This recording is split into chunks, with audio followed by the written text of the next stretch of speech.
नमस्कार साथियों। होनी टाले नहीं टलती, होनी टाले नहीं टलती, ऐसा ही एक प्रसंग मैं आपके बीच लेकर आया हूँ। एक बार 3 नेताजी प्लेन से यात्रा कर रहे थे।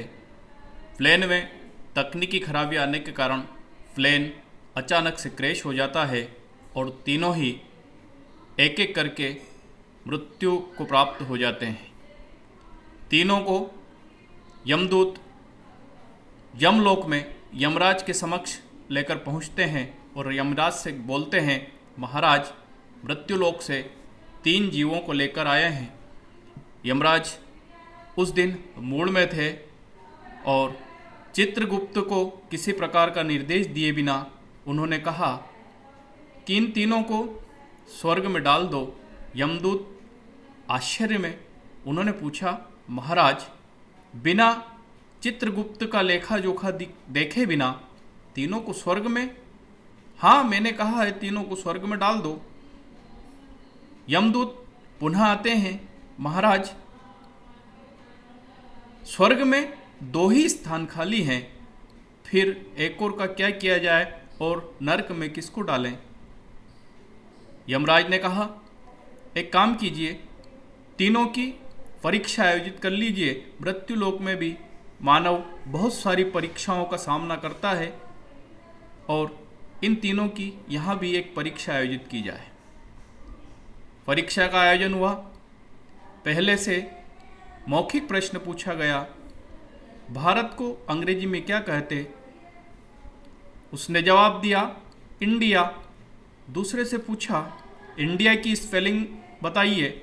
उसने कहा, INDIA। तीसरे से पूछा, एरोप्लेन की स्पेलिंग बताइए। उसने माथा पकड़ा और यमराज के पास पहुंच गया। महाराज मैं कम पढ़ा लिखा और गांव का व्यक्ति हूं और मेरे से कठिन प्रश्न पूछा गया।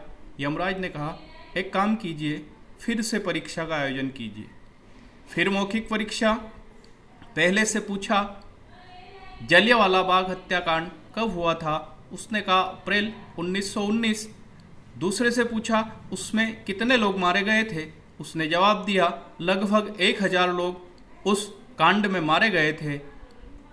तीसरे से पूछा, उन मरने वाले सभी लोगों के नाम बताइए। उसने फिर माथा पकड़ा। फिर यमराज के पास पहुंचा, महाराज मेरे साथ फिर अन्याय हुआ, मेरे से फिर कठिन प्रश्न पूछा गया। यमराज ने कहा, एक काम कीजिए, इन तीनों की लिखित परीक्षा ले लीजिए और लिखित परीक्षा के लिए तीनों को एक एक कागज और कलम दे दिया गया और उनसे सबसे पहले वाले से कहा गया कि बिल्ली को देखा है, बिल्ली को जानते हो? उसने कहा, हाँ, वो कैसे बोलती है? उसने कहा, म्याऊं म्याऊं। ठीक है, इसको लिख के बताइए। दूसरे से कहा, कौवा देखा है, कौवा कैसे बोलता है?